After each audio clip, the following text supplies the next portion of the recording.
కుంభరాశి వారికి దేవగురువైన బృహస్పతి సంవత్సరం మధ్య భాగంలో పంచమ స్థానంలో యోగిస్తున్నారు.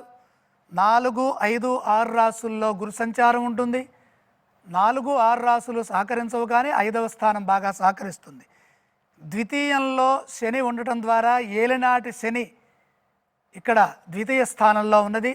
దీన్ని చివరి భాగం అంటాం. ద్వాదశము జన్మ ద్వితీయ, జన్మం పూర్తయి ద్వితీయంలోకి వచ్చాడు ఆయన. ఇక రాహు విషయంలో ద్వితీయ జన్మరాశుల్లో రాహు ఉన్నారు. కేతు విషయంలో అష్టమ సప్తమ స్థానాల్లో కేతు ఉన్నారు. రాహుకేతువులు సహకరించట్లేదు. కేవలం దేవగురువైన బృహస్పతి పంచమంలో 25% అదృష్టాన్ని ఇస్తున్నారు. అంత మాత్రం చేత మనం భయపడాల్సిన పని లేదండి. ఆదాయం 8 ఉన్నది. 5 కంటే ఆదాయం పెరిగితే డబ్బు మనదే. శ్రమకు తగిన ప్రతిఫలం ఉంటుంది. ఖర్చులు పోగా జేబులో డబ్బులు నిలుస్తాయి, పర్సులో డబ్బులు ఉంటాయి.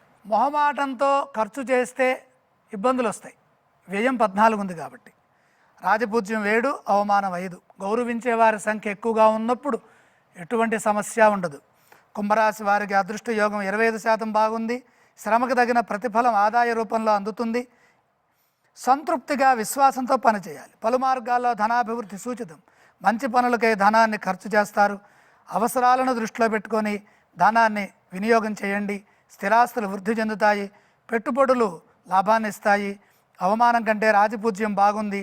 సమాజంలో కీర్తి ప్రతిష్టలు పెరుగుతాయి. కృషికి తగిన ప్రతిఫలం వెంటనే లభిస్తుంది. మే నుండి గురుబలం పెరుగుతుంది. ఇంట్లో శుభాలు జరుగుతాయి.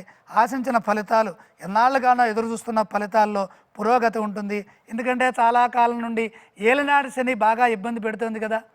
ఇప్పుడు పంచమ బృహస్పతి ఆ ఇబ్బందుల నుంచి కొంచెం బయటకు తీసుకొస్తుంది.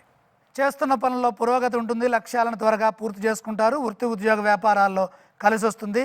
కుంభరాశి వారికి ఏలినాటి శని ధనస్థానంలో కొనసాగుతోంది. శని ద్వితీయంలో ఉన్నప్పుడు కుటుంబ పరంగా, ఆర్థిక పరంగా తప్పులు పొరపాట్లు జరగకుండా జాగ్రత్త వహిస్తే సరిపోతుంది. వృత్తి ఉద్యోగ వ్యాపారాల్లో ఎదురయ్యే ఆటంకాలను బుద్ధి బలంతో సమిష్టి కృషితో అధిగమించాలి.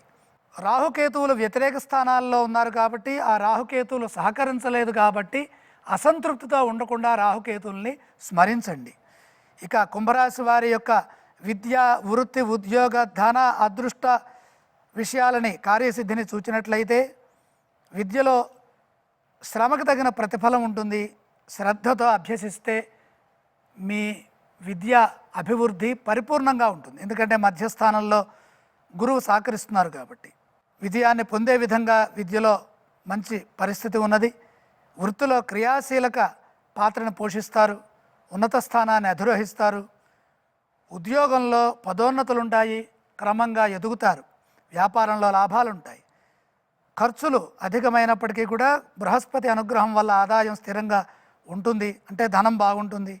శుభకార్య నిర్వహణ ద్వారా అదృష్టవంతులవుతారు. ఆర్థిక వ్యయాలు విజయవంతమవుతాయి. కార్యసిద్ధి త్వరగా లభిస్తుంది. గురువు తప్ప ఇతర గ్రహాలు సహకరించట్లేదు కాబట్టి శని ధ్యానం చేయడం, శ్రీ వెంకటేశ్వర స్వామి వారిని స్మరించడం ద్వారా మేలు జరుగుతుంది. రాహుకేతు ప్రార్థన చేస్తే కలిసి వస్తుంది.